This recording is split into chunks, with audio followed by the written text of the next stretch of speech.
Good morning दोस्तों। ये सवेरे का पहाड़ों का मौसम इस तरह से होता है, बिल्कुल नीला आसमान जिसको बोलते हैं। और ये अभी गंगोत्री यमुनोत्री से हेलीकॉप्टर आ रहा है केदारनाथ के लिए। आज और कल में इनका जो है कि सेवाएं समाप्त हो जाएंगी, मेरे ख्याल से आज ही होगी। और इस तरह से जंगल रहते हैं पहाड़ों में सुंदर पर्यावरण के लिए, पूरे जंगल से घिरा हुआ। और ये हमारे ग्राम सभा देवर के अंदर की भेली नामक तोक में ये ज़मीन, पुराने पूरे लोग यहीं रहते थे। अपने गाय भैंस भेड़ बकरी ये सब अपनी आजीविका अपने घर से चलाते थे। मगर आज के युग में, आधुनिक युग ही बोलूँगा मैं, सबको फैसिलिटियाँ चाहिए होती हैं, सड़क आदि सुविधाओं का। वैसे बिजली तो हमारे यहाँ 2005-06 में आ गई थी, मगर सुविधाओं के उस अनुकूल न होने की वजह से लोग पूरी ज़मीन अब ये धीरे धीरे धीरे बंजर पड़ रही है, यहाँ रहने के लिए राज़ी नहीं है। जबकि यहाँ हर तरह की फसल होती थी। गेहूँ हमारे इस क्षेत्र में सबसे बढ़िया हुआ करते थे पूरे गांव में, क्योंकि पर्याप्त गोबर की खाद भी रहती थी, गाय भैंस भेड़ बकरी सब रहते थे। सेब यहाँ होते थे, नाशपाती, दांती अखरोट, माल्टे, बहुत सारे इस तरह से होते थे। और बड़े बड़े मकान बनाए हुए थे हम लोगों ने। ऊपर वो सफ़ेद वाला भी दिख रहा है। प्रत्येक परिवार के अपने अपने मकान, पहले गौशालाएँ छानी होती थी, धीरे धीरे लोगों ने एक बार अपने पक्के मकान बना लिए थे। मगर आज फिर ये कंडीशन आ गई कि सब छोड़ रहे हैं जंगलों में रहने के लिए। आजकल की विशेषतर मैं महिलाओं को ही बोलूँगा, वो यहाँ रहने के लिए राज़ी नहीं है। पहले यहाँ 12 महीने लोग हुआ करते थे। आज इस कंडीशन में, इस दिन में भी यहाँ जंगली जानवरों का खतरा बना हुआ रहता है, इस तरह की खेत। और यहाँ सवेरे रात खुलते ही सूर्य लग जाता है, और जैसे ही सूर्य अस्त होता है सीधे रात ही पड़ती है।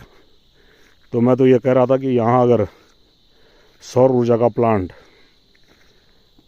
किसी महाभाव के सौजन्य से लग जाता तो इतना बढ़िया इनकम होता यहाँ, क्योंकि सूर्य की रोशनी सवेरे से शाम तक, और ये दिशा पूर्व दक्षिण साइड है, तो ये बहुत शुभ माना जाता है सूर्य के लिहाज से पहाड़ी क्षेत्रों में।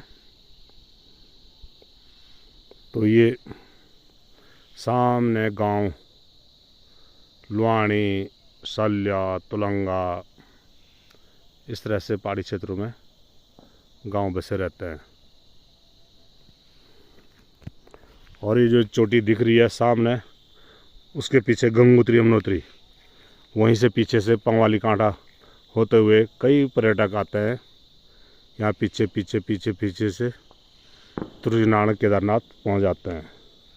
मगर बहुत साहसिक काम है ये। और मैं तो ये कहता हूँ कि 50 साल से नीचे वाले ही वहाँ ट्रैक कर पाएंगे, क्योंकि काफ़ी कठिन है। और भगवान न करे कहीं पे कोई दिक्कत होगी तो आम मेडिसिन आदि की भी इस तरह से भी कोई सुविधा नहीं है। तो 25 साल और 45 के बीच वाले लोग ही वहाँ अपना ट्रैक कर सकते हैं।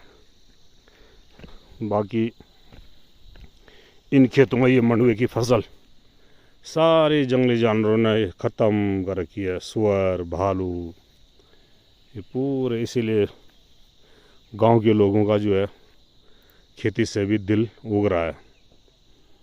जिस पे इतना लेबर चार्ज लगाओ, गोबर डालो, बुआई करो, हल लगाओ, तो लास्ट में कुछ नहीं मिलता है।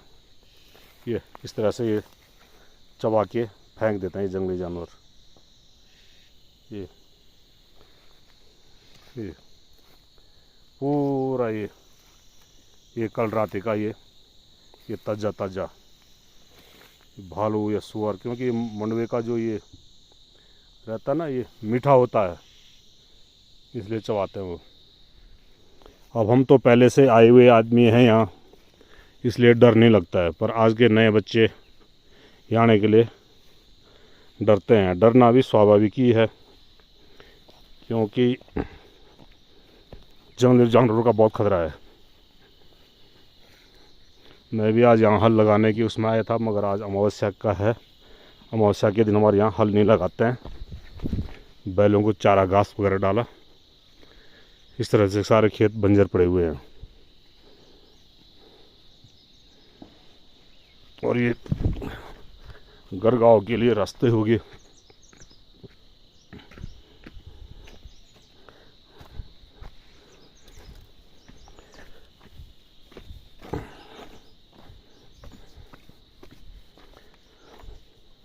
इस तरह से पगडंडियों में उतरना पड़ता है। यहाँ तो रोजगार गारंटी के तहत खड़ंजे मार्ग लगा हुआ है। तो पहाड़ों का जीवन बड़ा कठिन होता है, ऐसे जंगलों के बीचों बीच निकलना पड़ता है। और अब घर गांव में कोई रहने के लिए राजी नहीं है, इसलिए जंगली जानवर बहुत हो गए हैं। अब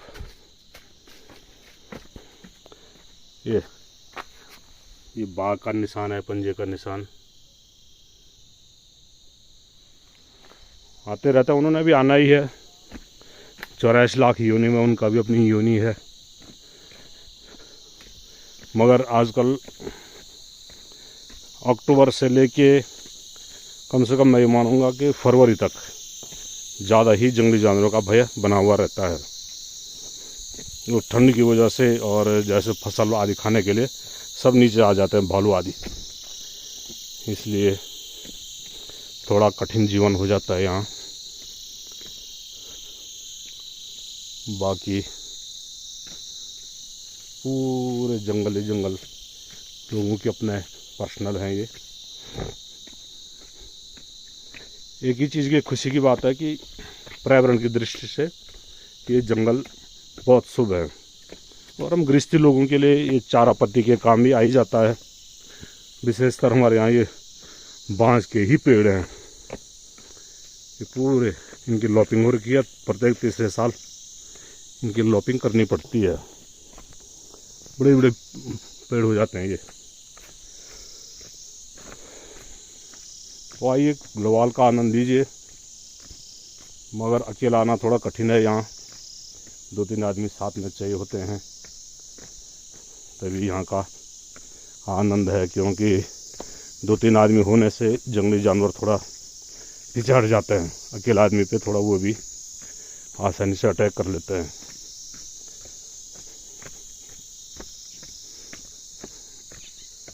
ये इस तरह से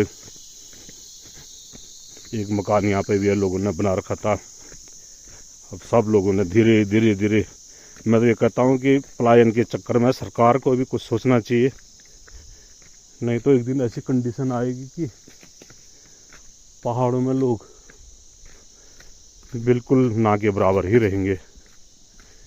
ये मकान वगैरह, जबकि यहाँ भी फैसिलिटी के हिसाब से बिजली वगैरह, पानी वगैरह सब आ रखा है। तो सरकार थोड़ा खेती पे, फल फ्रूट इन पे थोड़ा जैसे हिमाचल की तर्ज पे कार्य करे, तो लोगों की खेती बंजर भी ना रहे और घर पे आजीविका भी तैयार हो जाए, पलायन भी रुक जाए।